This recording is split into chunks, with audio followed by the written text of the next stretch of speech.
بسم الله الرحمن الرحيم. مرکز دعوت الجالیات کویت کے یوٹیوب چینل اسلام کے ڈبلیو کو سبسکرائب کریں اور شیئر کریں تاکہ صدقہ جاریہ آپ کے لیے ہو اور دوسروں کی دنیا اور آخرت کا بھلا ہو. العلماء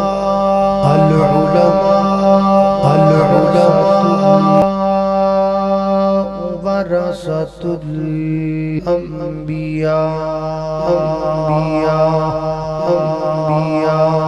حالات آپ اندازہ لگائیں کہ اس وقت کیسے تھے کہ شیخ صلاح الدین صاحب اور شیخ بشیر طیب صاحب یہ جہرہ سے بس میں آتے تھے، اور میں اور شیخ عارف صاحب بھی بس سے جریب شیخ سے شہر جاتے تھے، اور یہ مغرب کے بعد درس ہوتا تھا، پھر ہم عشاء تک وہاں بیٹھتے تھے.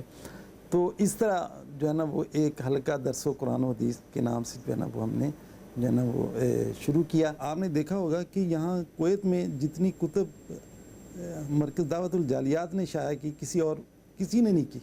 کام مستقل مزاجی کے تحت کریں. بہت سارے نوجوان ہوتے ہیں کہ جب جوش اور جذبہ آتا ہے نا تو وہ کچھ دن تو بڑا بھرپور ساتھ دیں گے ہیں، اور کئی کام کرنے کا یہ کریں جی وہ کریں، پھر اس کے بعد ایسے غائب ہوں گے کہ پھر جناب دروس میں بھی نظر نہیں آئیں گے. اور وہ بکریوں والے کی کہ ایک بکری تھی، وہ 5 درہم کے پر بکری خریدی، اس کی اجرت پر بکری پال لی، اتنا ریوڑ بن گیا. تو ہم جیسا کوئی آدمی ہوتا تو کہتا ہے کہ بھئی یہ لو اپنے 5 درہم لے جاؤ، یہ اپنی ایک بکری لے جاؤ جی زیادہ دیتا. وہ ساری بکریاں دے دی. پھر اس کے اوپر اس نے کتنی محنت کی تھی، اپنی محنت کا کوئی صلہ نہیں لیا. یہ نہیں کہا یار میں اس کی پرورش کرتا رہا ہوں، اس کی دیکھ بھال کرتا رہا ہوں، مجھے بھی دے دو. یعنی یہ ہے اخلاص. مرکز دعوت الجالیات کی بنیاد آپ نے چند بزرگوں کے ساتھ مل کر رکھی. اس کی تفصیل اجمالاً بتائیے، اور یہ بھی بتائیے کہ اس دوران آپ کو کن کن مشکلات اور مراحل سے گزرنا پڑا. یہ غالباً 84 تک کی بات ہے کہ میں جو ہے نا وہ ہم جماعت اسلامی کے یہاں پر پروگرام ہوتے تھے، مولانا منصوری صاحب کے دروس ہوتے تھے، تو میں بھی ان میں شریک ہوتا تھا. مسجد فرحان تھی، وہاں پر اکثر یہ پروگرام ہوتے تھے. حافظ نصیر الدین صاحب تھے، تو ان کے ساتھ ملاقات وغیرہ رہتی تھی. تو ملتان سے مجھے کسی نے کچھ مسجد کا نقشہ دیا کہ وہاں کویت میں کوئی ادارہ ہے جو مساجد وغیرہ کی تعمیر کا کام کرتا ہے، تو آپ ذرا یہ ہماری درخواست وہاں تک پہنچائیں. تو میں نے کسی کو جانتا نہیں تھا، میں نے حافظ نصیر الدین صاحب کو، جو بڑے مخلص میرے دوست بھی تھے اور یہ بھی ملتان سے ہی پڑھے تھے، اس حوالے سے ان کے ساتھ کافی قربت تھی. تو میں نے ان سے ذکر کیا کہ مجھے اس طرح کسی نے یہ دیا ہے، نقشہ دیا ہے. تو انہوں نے کہا ہاں یہاں ایک ادارہ ہے جمعیہ حیات تراث، تو میں آپ کو کسی دن وہاں لے جاؤں گا، وہاں ایک عارف صاحب ہوتے ہیں تو ان سے آپ کی ملاقات کروا دوں گا. تو وہ مجھے لے کر جو ہے نا وہ وہاں اس وقت رئیسیہ یہ شیخ کے اندر تھا جمعیہ حیات تراث کا دفتر، وہاں پر چھوٹا سا دفتر تھا، وہاں مجھے لے کر گئے. تو شیخ عارف جوید صاحب سے جو ہے نا وہ میری ملاقات ہوئی، پہلی ملاقات ہماری وہاں پر جو ہے نا وہ ہوئی. تو یہ غالباً کوئی 84 کی ہی بات ہے. پھر میں وہاں کبھی کبھار جو ہے نا وہ جاتا تھا، اور اس دوران میں جو باقی لوگوں سے ملاقات ہوئی وہ غالباً ایک درس تھا مولانا قدوسی صاحب جو وہ یہاں آئے تھے، جو علامہ صاحب کے ساتھ شہید ہوئے تھے. تو ان کا ایک درس رکھا تھا مبارک مسجد میں دورے والی میں. تو عارف صاحب نے اور جو مجھے بھی فون کیا، تو وہاں پر میں گیا. تو وہاں کچھ اور لوگوں سے بھی جو ہے وہ مولانا بشیر طیب صاحب سے اور شیخ صلاح الدین صاحب سے، ان سے جو ہے وہ ملاقات ہوئی. پھر یہ وہاں پر ہفتہ وار ایک درس ہوتا تھا، تو میں بھی پھر وہاں پر جو ہے نا وہ جلیبی شیخ سے وہاں جانے لگا. تو ابتدا میں اس طرح ایک درس ہوتا تھا جو مسجد شایعہ میں اور مسجد یہ مرغاب والی مسجد کے اندر جو نا یہ درس ہوتا تھا. تو حالات آپ اندازہ لگائیں کہ اس وقت کیسے تھے کہ شیخ صلاح الدین صاحب اور شیخ بشیر طیب صاحب یہ جہرہ سے بس میں آتے تھے، اور میں اور شیخ عارف صاحب بھی بس سے جلیب شیخ سے شہر جاتے تھے، اور یہ مغرب کے بعد درس ہوتا تھا، پھر ہم عشاء تک وہاں بیٹھتے تھے. تو اس طرح جو ہے نا وہ ایک حلقہ درس و قرآن و حدیث کے نام سے جو ہے نا وہ ہم نے جو ہے نا وہ شروع کیا. تو پھر اللہ تعالیٰ جزائے خیر دے شیخ عارف صاحب کو، تو وہ بڑی محنت کرتے تھے. اس وقت ہمیں 4 درسوں کی اجازت ملتی تھی، اور ہر مہینے وہ بیچارے ان کی تجدید کے لیے وزارہ اوقاف جاتے، اور باوجود اس کے کہ گاڑی نہیں تھی بس میں یا کسی کے ساتھ، تو وہ 4 دروس کی اجازت ملتی، پھر اگلے مہینے پھر جا کر اجازت لاتے تھے. تو اس طرح جو ہے نا وہ یہ کام جو ہے نا آہستہ آہستہ چلتا رہا. پھر سب سے پہلے جو بڑے مؤثر یہاں خطیب تشریف لائے وہ پروفیسر عبداللہ ناصر رحمانی صاحب تھے. تو یہ جنگ سے پہلے 1-2 سال پہلے جو ہیں وہ آئے تھے، تو ان کے ہم نے پروگرام رکھے، تو پھر بہت سارے ساتھی جو ہے نا وہ ہمیں ملے. اور الحمدللہ پھر اس کے بعد جنگ کے بعد جو ہے نا وہ باقاعدہ جو ہے نا وہ کچھ مساجد کی ہمیں دروس کی اجازت مل گئی، تو دروس کا سلسلہ شروع ہوا. تو پھر لوگ جو ہے نا وہ آہستہ آہستہ جو ہے نا وہ ساتھ جڑنا جو ہے وہ شروع ہوئے. تو اللہ تعالیٰ نے پھر اس میں برکت بھی ڈالی. پھر اس کے بعد جو ہے وہ خطبات جمعہ کی اجازت ملی. اور حقیقت یہ ہے کہ شاید میں یہ بات وہ آپ کے نالج میں لانے کے لیے کہہ رہا ہوں کہ یہ درخواست جو ہے نا وہ ہم نے میں نے خود تحریر کی تھی اردو میں، پھر اس کا عربی ترجمہ کروایا، اور وزارت اوقاف کے اندر جو ہے نا وہ شیخ عارف صاحب نے اسے پیش کیا. تو یہ متن وہ مسجد تو ہمیں نہ مل سکی، شاید کسی دوسرے خطیب کو مل گئی تھی، لیکن اردو میں دروس کا خطبہ جمعہ کا جو ہے نا وہ آغاز اس درخواست کے ساتھ جو ہے نا وہ ہوا تھا. یہ کم ہوا کس سال میں؟ یہ غالباً 92 اور 3 کی بات ہے. تو پھر نہیں، شاید یہ 95 کے قریب کی بات ہے جب خطبات جمعہ کی اجازت ملی.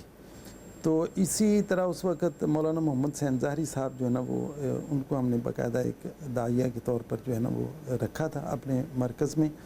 تو ایک مرکز کی جگہ بھی جو ہے وہ لی گئی جلیبی شوق میں، تو وہاں پر وہ رہتے تھے. پھر وہ لوگ وہاں پر آنا جانا شروع ہو گئے، کچھ مساجد میں دروس کا انتظام ہوا. تو اللہ تعالیٰ نے آہستہ آہستہ جو ہے نا وہ اس کے اندر جو ہے وہ برکت ڈالی. اور صحیح بات یہ ہے کہ اس کے اندر جو ہے وہ بہت سارے ساتھیوں نے بڑی محنت کی، اور میں سب کا نام تو شاید اتنا وقت نہیں ان کا ذکر نہیں کر سکتا، لیکن ایسے لوگ بھی تھے کہ کبھی وہ بیچارے یاد آتے ہیں تو آنکھوں سے آنسو بہہ نکلتے ہیں کہ ان کی اتنی محنت تھی کہ اس قدر انہوں نے محنت کی.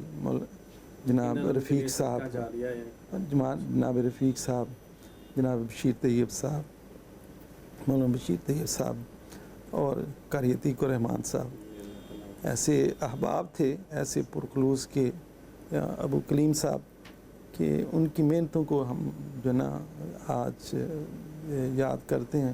اسی طرح حاجی سلیمان صاحب، یہ ابھی پاکستان میں پچھلے دنوں ان کی وفات ہوئی ہے، وہ بھی بڑے ہی محنتی اور بڑے پرخلوص ورکر تھے. میں ان ورکرز میں سے ایک کا ذرا صرف تذکرہ کرنا آپ کے سامنے مناسب سمجھوں گا، تاکہ ہمارے نوجوانوں کے اندر جو ہے نا وہ یہ جذبہ پیدا ہو کہ جناب رفیق صاحب کبھی انہوں نے کبھی بھی کوئی مرکز کا کام کا اور انہوں نے کبھی نہ کی ہو کہ میں نے. اور یہ بر کا پروگرام تھا، 2 دفعہ وہ مرکز سے جہرا سامان لے کر گئے. ہم رات وہاں کھانا بنا رہے تھے، اب پتہ نہیں کوئی چیز رہ گئی، تو 2-2:30 بجے کا ٹائم تھا. تو وہاں پہنچانے تھے، وہ سپیکر وغیرہ تھے الیکٹرک لاؤڈ سپیکر وغیرہ کا. تو ہم سوچیں یار اب کس کو کہیں، سارے رات بھی ہوگی، اتنی تھک بھی گئے ہیں سارے ساتھی. تو رفیق صاحب کی طرف ہی نظر اٹھی، لیکن انہوں نے بیچاروں نے بغیر کسی ہچکچاہٹ کے پھر تیسری دفعہ بیچارے گئے، اور وہ سامان چھوڑ کے رات کے وقت جو ہے نا وہ آئے. یعنی ایسے پرخلوص ورکر بھی تھے. اور یہ جو ہے نا یہ ان کی سے ان لوگوں کی ان علماء اکرام کی اور ان کی محنت کا جو ہے نا وہ ثمر ہے جو آج ہمارے سامنے ہے، ورنہ ہم لوگوں نے تو شاید کچھ کام کیا نہیں، لیکن ان لوگوں نے جو ہے وہ بڑی ہی محنت کی۔ اللہ رب العزت جس نے جتنی محنت کی، اللہ رب العزت ان تمام کی محنتوں کو قبول فرمائے۔ اور ان کے لیے صدقہ جاریہ اللہ تعالیٰ قیامت تک کے لیے بنائے رکھے۔ عبداللہ صاحب ماشاء اللہ مرکز کی نظامت اللہ تعالیٰ نے آپ کو عطا کی، تو اب تک کی مرکز کی چیدہ نشاطات ایکٹیویٹیز کیا رہی ہیں، ان کے بارے میں جہاں تک نظامت کی بات ہے تو میں تو حقیقت یہ ہے کہ میں نے اپنے آپ کو کبھی اس کا اہل نہیں سمجھا، اور میں اس بات پر جو ہے نا وہ کبھی اپنے خوشی کا بھی اظہار نہیں کیا کہ کوئی مجھے ناز میں الگ ہے، بلکہ مجھے بہت ہی اس میں شرمساری محسوس ہوتی ہے۔ میں ایک عام سا ورکر ہوں، اور یہ تو ان ہمارے علماء اکرام کی محنتیں ہیں، ہم تو ان کے ساتھ ایز اے ورکر کے طور پر کام کرتے رہیں، لیکن ظاہر ہے کہ ایک زندگی کا ایک بہت بڑا حصہ ان لوگوں کے بزرگوں کے ساتھ کام کرنے کا موقع ملا اور ان کے ساتھ گزارا ہے، تو مؤثر طریقہ جو ہے وہ ہمارے مرکز کی دعوت میں جو سب سے زیادہ مؤثر طریقہ رہا وہ دروس تھے، اور یہ پمفلٹ اور کتب تھی۔ الحمدللہ اللہ تعالیٰ نے جب وسائل دیے، ہمارے کچھ ساتھی جو مالی معاونت کرتے تھے، کچھ کام کرنے والے تھے، تو آپ نے دیکھا ہوگا کہ یہاں کویت میں جتنی کتب مرکز دعوت الجالیات نے شائع کی کسی نے نہیں کی، اور یہ خاص اللہ تعالیٰ کا فضل و کرم تھا۔ یعنی آپ اندازہ لگائیں کہ جنگ سے پہلے ہمارے پاس اتنے وسائل بھی نہیں تھے، تو اس کے باوجود ہم نے ایک نماز کی کتاب رسول اکرم کی نماز مولانا اسماعیل سلفی رحمہ اللہ کی، وہ کتاب بڑی ہی پیاری کتاب تھی، وہ ہم نے شائع کی اور فری تقسیم کی۔ اسی طرح مولانا صادق سیالکوٹی صاحب کی صلاۃ الرسول جو ہے نا وہ ضخیم کتاب تھی، تو وہ بھی شائع کی، اور وہ مطلب بڑی ہزاروں کی تعداد میں جو ہے وہ تقسیم کی۔ تو ظاہر ہے کہ ان چیزوں نے پھر اپنا جو ہے وہ اثر دکھایا، اور اکثریت لوگ جو ہیں وہ اس دعوت کے ذریعے ہی یہاں پر کویت میں جو آئے ہوئے تھے، وہ انہوں نے اس مسلک اہل حدیث کو جو ہے وہ قبول کیا، کتاب و سنت کے مسلک کو۔ تو اللہ تعالیٰ جو ہے وہ ان جہود کو جو ہے وہ اللہ رب العزت جو ہے وہ قبول فرمائے۔ پھر اسی طرح یہ ہمارے ماہانہ پروگرام جو ہے نا وہ شروع کیا گیا، تو اصل بات یہ ہے کہ کوئی بھی پروگرام ہو، جب تک اس کے اندر کنٹینیوٹی نہ ہو اور استمرار نہ ہو، تو وہ پروگرام کامیاب نہیں ہو سکتا۔ اللہ تعالیٰ کا شکر ہے کہ جب سے ہم نے اس ماہانہ پروگرام کو شروع کیا تو شاید 25 سال ہو گئے ہوں گے، کبھی ایک دفعہ جو ہے وہ یہ پروگرام جو ہے نا وہ مس نہیں ہونے دیا، ڈسکنیکٹ نہیں ہوا۔ اور پھر یہ بر کا پروگرام تھا تاکہ عام لوگوں تک بھی دعوت پہنچے، کچھ تفریح پہ لوگ عام لوگ بھی آئیں، مطلب ہمارے ساتھ جو ہے نا وہ شریک ہوں، تو یہ بھی بڑا ہی مؤثر رہا۔ اور اس میں جو ہے نا وہ بہت سارے لوگ نئے ساتھی جو ہے نا وہ ملتے بھی رہے، اور الحمدللہ اللہ تعالیٰ نے جو ہے نا وہ اس کے اندر جو ہے نا وہ برکت بھی بہت ڈالی۔ پھر یہ خطبات جمعہ جو تھا، اللہ تعالیٰ نے یہ جو ہے نا وہ اس مرکز کو یہ بھی توفیق بخشی کہ ہمارے خطبات جمعہ کے ذریعے جو ہے نا عام پبلک نے جب ہماری باتوں کو سنا، کتاب و سنت کی دعوت کو سنا، اور مختلف موضوعات پر جو ہے نا مولانا عبدالخالق صاحب اور شیخ حافظ اسحاق صاحب اور شیخ عارف جاوید صاحب اور ہمارے سید حبیب اللہ شاہ صاحب، یہ ماشاءاللہ ان کے خطبات بڑے مؤثر تھے، اور اللہ تعالیٰ نے جو ہے وہ انہیں قبولیت بھی بخشی، اور لوگ بھی جو ہے نا وہ ان کے جو ہے وہ کافی قریب آئے۔ اس طرح سے اللہ تعالیٰ نے جو ہے نا وہ ہماری دعوت کو بھی کویت ہی ایک ملک ہے جہاں اردو میں وزارت کے تحت خطبات جمعہ ہوتے ہیں۔ ہاں، یہ الحمدللہ یہ ایک بڑی ہی کویت کے لیے اللہ تعالیٰ کویت کو اور اس کے حکمران کو، گورنمنٹ کو، وزارت الاوقاف کو اور جو ان کے منتظمین ہیں ان کو اللہ رب العزت جزائے خیر دے کہ انہوں نے یہ سہولت وہاں پہنچائی کہ لوگ جو ہے نا وہ اپنی زبان کے اندر جو ہے وہ خطبات کو سنتے ہیں. تو اس کا ایک بڑا ہی جو ہے وہ اثر جو ہے وہ ماحول پر بھی اور لوگوں کی عقائد اور ان کی ذاتی زندگی کی اصلاح میں جو ہے نا وہ اس کا بڑا ایک مؤثر کردار جو ہے وہ ہوا. کتنے کو دروس اور خطبات پر ایوریج؟ ہاں غالباً خطبات تو ہمارے 10 سے 12 کے قریب خطبات تھے. کچھ اوقاف کی مساجد میں بھی تقریباً 8-9 مساجد میں جو ہے نا وہ خطبات جمعہ تھے. اور یہ بڑی تعداد ہے کہ اس ملک کے اندر. اور الحمدللہ اور پھر وہ مساجد بھی وہ تھیں کہ جہاں پر بھرپور انداز سے. اور یہاں ایک بات بڑی اچھی کویت کے اندر یہ کہ لوگ جمعے سے پہلے ہی جو ہے نا وہ مسجد میں موجود ہوتے ہیں, بھری ہوتی ہے. پاکستان کی طرح نہیں کہ لوگ جو ہے نا وہ انتظار کرتے رہتے ہیں کہ کب نماز کا وقت ہوگا اس وقت مسجد میں جائیں گے, بلکہ لوگ جو ہیں وہ اس موضوعات کو جمعہ کے خطبے کو سننے کے لیے پہلے سے لوگ جو ہے نا وہ موجود ہوتے تھے. یہ بھی ایک جو ہے نا وہ بہت ہی اچھی بات ہے, پلس پوائنٹ تھا. ہاں جی, اصلاح کے لیے. ہاں جی, ورنہ آدمی آخر میں شریک ہو تو اسے کیا پتا کہ کیا موضوع تھا, کس پر بات ہوئی تھی, کیا ٹاپک تھا. اس کا مطلب اسے کوئی انٹرسٹ نہیں, وہ صرف نماز پڑھنے کے لیے جو ہے نا وہ آیا ہے. تو اسی طرح دروس کی تعداد بھی تو تقریباً 15-20 کبھی کم زیادہ ہوتے رہتے ہیں, لیکن 15-20 جگہوں پہ دروس جو ہے نا وہ باقاعدگی کے ساتھ جو ہے نا وہ ہوتے رہے ہیں الحمدللہ. آپ کا مستقبل کے متعلق کوئی خاص پلان اپنے متعلق یا مرکز کے حوالے سے اس کے پروگراموں میں کوئی جدت لانے کے لیے کوئی جستجو؟ حقیقت آپ سب آپ جانتے ہیں کہ آپ بھی میٹنگز میں شریک رہتے ہیں, اور اللہ تعالیٰ آپ کو جزائے خیر دے کہ ہم سب کی یہ دلی تمنا ہے کہ نئے ساتھی جو نا وہ نوجوان وہ آگے آئیں. اب ہم عمر کے اس حصے میں ہیں کہ نہ ہم پہلے کی طرح محنت کر سکتے ہیں. آپ جانتے ہیں ایک وقت تھا کہ ہم کھانا خود بناتے تھے, ہمارے ورکر کھانا بناتے, لے کر جاتے, پھر کھانا تقسیم کرتے, پھر راتوں کو لا کے برتن تک وہ ہیں, کتنا کام ہوتا تھا. اور 3-4 دن ماہانہ پروگرامز کے لیے کوئی اور بھی پروگرام ساری رات مطلب ہے نا. اب ظاہر ہے کہ ہم سے اتنا کام ہو نہیں سکتا. تو نوجوان مطلب جو ہے نا وہ آگے آئیں, وہ اس کام کو جو ہے نا وہ اٹھائیں.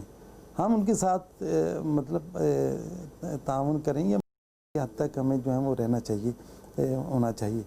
لیکن اس کام کے لیے ضروری ہے کہ کام مستقل مزاجی کے تحت کریں. بہت سارے نوجوان ہوتے ہیں کہ جب جوش اور جذبہ آتا ہے نا تو وہ کچھ دن تو بڑا بھرپور ساتھ دیں گے ہیں, اور کئی کام کرنے کا یہ کریں جی وہ کریں, پھر اس کے بعد ایسے غائب ہوں گے کہ پھر جناب دروس میں بھی نظر نہیں آئیں گے. تو یہ نہیں, بلکہ ایسی جہود کے ساتھ وہ اس کے اندر شریک ہوں. اور میری یہ کوشش بھی ہے کہ اب پتہ نہیں کویت میں ہم کتنے عرصہ ہیں, کب چلے جائیں, رہیں, کیا بندوبست ہوتا ہے, نہیں جیسے حالات ہیں, تو ہم اپنے پیچھے کوئی ایسی ٹیم چھوڑ کر جائیں کہ جو اس کام کو جو ہے وہ جاری ایکٹیو ہو اور جاری رکھ سکے. لیکن بڑے افسوس کی بات ہے کہ ابھی تک ہمارے پاس ایسی کوئی ٹیم کہ جو نوجوانوں کی ہو کہ مطلب اس کام کو جو ہے وہ ہم سے بہتر انداز سے چلائے. ظاہر ہے کہ وہ ہم سے زیادہ کوالیفائڈ بھی ہیں, ماحول کو زیادہ سمجھنے والے ہیں, ان کے اندر جو ہے نا وہ اللہ تعالیٰ نے صلاحیتیں بھی زیادہ دی ہیں ہم سے. تو اب یہ بھی سسٹم بھی بدل گئے ہیں. اب جو ہے نا وہ پہلے والے سسٹم نہیں کہ جناب دروس ہوں, اب تو کئی چیزیں جو ہے نا وہ انٹرنیٹ اور میڈیا, سوشل میڈیا, اس پہ جو ہے نا وہ, تو وہ اس طرح کے کام یہ نوجوان ہی کر سکتے ہیں. اب وہ ہمیں نہ ان کا اتنا تجربہ ہے, نہ ہم اس میں اتنا ایکٹیو ہو سکتے ہیں جتنا. تو ایسی ٹیم جو ہے نا وہ ہمیں تشکیل دینی چاہیے, اور یہ کام جو ہے نا وہ اس کو ڈیلے نہیں کرنا چاہیے, بلکہ یہ جلد ہونا چاہیے, اور تاکہ یہ اس انداز سے جو ہے نا وہ آگے جو ہے نا بڑھیں. اسی طرح بکس ہیں, وہ ای بکس کے طور پر جو ہے وہ ہم انہیں ڈالیں اپنے ویب سائٹس وغیرہ پر ہیں, ظاہر ہے کہ پبلیکیشنس کی بجائے ہر آدمی چاہتا ہے کہ میں چلتے پھرتے گھر میں بیٹھے موبائل پر جو ہے نا وہ ان کتابوں کو جو ہے وہ پڑھ لوں. اسی طرح اور جو سوشل میڈیاز کو استعمال کرتے ہوئے ہمیں جو ہے نا ان پروگراموں کو جو ہے نا وہ بڑھانا چاہیے. اب وہ روایتی انداز جو ہے نا وہ ختم ہوتا جا رہا ہے اور وہ لمبے لمبے دروس سننے کے لیے بھی لوگوں کے پاس ٹائم نہیں. مختصر سا 2-4-5 منٹ کا ایسا جو نا وہ آدمی سن لیتا ہے. وہ اس طرح کی ہمیں ترتیب دینے چاہیے اپنے آپ کو جو نا وہ زمانے کے ساتھ ہمیں جو نا وہ مطابقت جو نا وہ اختیار کرنی چاہیے. حقیقت یہ ہے کہ وہ انڈسٹریز میں وہ لوگ کامیاب رہتے ہیں, وہ کوئی بھی انڈسٹری ہو, کہ جو اپنے آپ کو زمانے کے ساتھ اس کے ساتھ کمپٹیشن میں شریک رہتے ہیں. جو کمپٹیشنز میں شریک نہیں ہوں گے وہ آؤٹ ڈیٹڈ ہو جائیں گے, وہ نکل جائیں گے. پھر ان کا دوبارہ اس کے اندر جو ہے نا وہ شامل ایکٹیو اپنے آپ کو کرنا, ایکٹیویٹ ہونا بہت مشکل ہو جائے گا. اس لیے ہمیں چاہیے کہ ہم اپنے پروگرامز کو جو ہے نا وہ اس انداز سے ترتیب دیں اور اللہ تعالیٰ جو ہے نا وہ ہمارے ذمہ داران کو جو ہے نا وہ یہ توفیق دے اور آپ کو بھی اللہ تعالیٰ ہمت دے کہ آپ ماشاءاللہ اس طرح کے کام جو ہے نا وہ کرتے رہتے ہیں, تو آپ اس کو لے کر آگے بڑھیں ہیں. عبداللہ صاحب میرا آخری سوال آپ سے کہ آپ اللہ تعالیٰ کے ان چنیدہ لوگوں میں سے ہیں کہ جن کی زندگیاں اس نے عرصہ دراز سے دعوت و تبلیغ کے میدان سے جوڑ دی ہیں, تو اپنے تجربات کی روشنی میں بتائیے کہ دعوت دین کو مؤثر بنانے کے لیے کون کون سے عوامل اور عناصر کی ضرورت ہوتی ہے؟ میں تو اللہ دعا کریں کہ اللہ تعالیٰ مجھے بھی ان میں شامل کر لے. میں اپنے آپ کو تو بہت ہی گناہ گار آدمی ہوں, آپ نے جو ہے وہ چنیدہ کا لفظ استعمال کر دیا. میں اس لائق تو نہیں. حقیقت یہ ہے کہ جیسا کہ میں نے جو نا وہ عرض کیا کہ ہمیں اپنے اندر سب سے پہلے یہ کہ اخلاص جو ہے نا وہ پیدا کرنا چاہیے. اخلاص کے بغیر جو نا وہ چاہے ہم کتنا کام کر لیں, کتنی محنت کر لیں, اگر اخلاص نہیں تو اس عمل کا فائدہ کیا؟ اگر صرف لوگوں کو دکھانے کے لیے یا اپنا بڑا پن شو کرنے کے لیے, بڑا مقرر بننے کے لیے یا لوگوں سے خدمت کروانے کے لیے یہ جذبہ لے کر اگر ہم کام کریں تو اس کا کوئی فائدہ نہیں. یقین جانیں کہ نیکی کبھی ہم اپنی زندگی کی طرف دیکھتے ہیں, وہ حدیث پڑھتے ہیں نا تو بار بار مطلب آدمی کئی دفعہ خیال آتا ہے کہ یار وہ غار میں پھنس گئے تھے 3 آدمی, تو عام آدمی تھے نا, وہ کوئی بڑے کوئی خطیب, کوئی مقرر, کوئی عالم تو نہیں تھے. انہوں نے کہا یار اپنی اپنی نیکی یاد کرو, تو انہوں نے نیکی یاد کی, ایک ایک نیکی. دنیا کی مشکل بھی اللہ رب العزت نے آسان کر دی, لیکن میں کبھی سوچتا ہوں کہ آخرت میں جس نیکی نے انہیں دنیا کی تکلیف سے نجات دے دی, زندگی دے دی, آخرت میں اس نیکی کا کیا صلہ اللہ رب العزت کے پاس ہوگا. لیکن بنیاد کیا تھی کہ جو نیکی انہوں نے پیش کی تھی وہ کتنی اخلاص پر خلوص تھی کہ سوائے اس کے اور ان کے رب کے کوئی اور نہیں جانتا تھا اس نیکی کو. اور جب انہوں نے وہ نیکی کی تھی کوئی دیکھنے والا نہیں تھا. وہ ساری رات دودھ لے کر کھڑا رہا, اس نے اپنی چچا زاد بہن کو چھوڑ دیا, کوئی نہیں دیکھنے والا تھا, صرف ان کا رب دیکھنے والا تھا. اتنی پرخلوص نیکی. اور وہ بکریوں والے کی کہ ایک بکری تھی, وہ 5 درہم کے پر بکری خریدی, اس کی اجرت پر بکری پال لی, اتنا ریوڑ بن گیا. تو ہم جیسا کوئی آدمی ہوتا تو کہتا ہے کہ بھئی یہ لو اپنے 5 درہم لے جاؤ, یہ اپنی ایک بکری لے جاؤ جی زیادہ دیتا. وہ ساری بکریاں دے دی. پھر اس کے اوپر اس نے کتنی محنت کی تھی, اپنی محنت کا کوئی صلہ نہیں لیا. یہ نہیں کہا یار میں اس کی پرورش کرتا رہا ہوں, اس کی دیکھ بھال کرتا رہا ہوں, مجھے بھی دے دو. یعنی یہ ہے اخلاص. جب تک یہ ایسا اخلاص پیدا نہیں ہوگا نا تو دعوت کا جو نا اس نیکی کا کیا فائدہ, وہ تو پھر دنیا کو دکھانے کے لیے.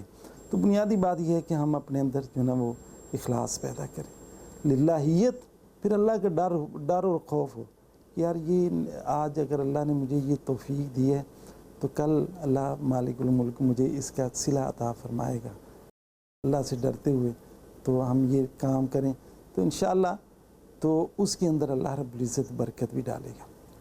اور پھر یہ کہ جس بھائی کے لیے ہم کو دعوت دے رہے ہیں یا جن کے سامنے ہم ان کے لیے دعا بھی کریں ان کی عدم موجودگی میں, کہ یا اللہ یہ کام تو میں نے دعوت دے دی، درس بھی میں نے دے دیا، تیری بات بھی سنا دی، لیکن اس بات کو دل میں بٹھانے والا تو ہے.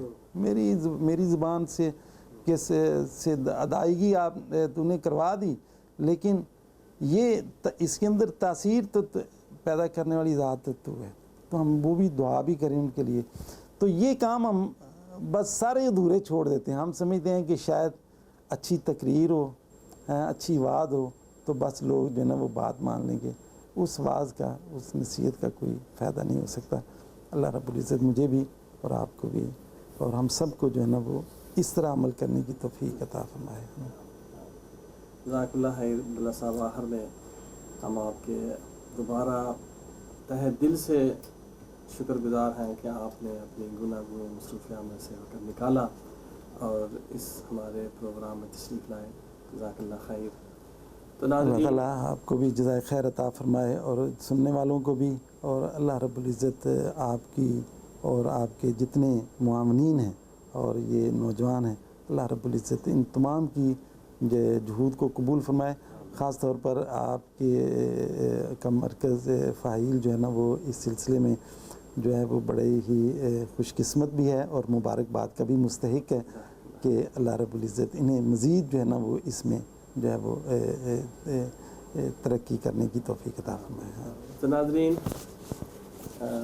آج کے ہمارے اس پروگرام کا وقت ختم ہو جاتا ہے. انشاءاللہ دوبارہ آپ کی خدمت میں ایک نئے عالم دین کے ساتھ ضرور حاضر ہوں گے. تب تک کے لیے اجازت دیجیے. السلام علیکم ورحمۃ اللہ.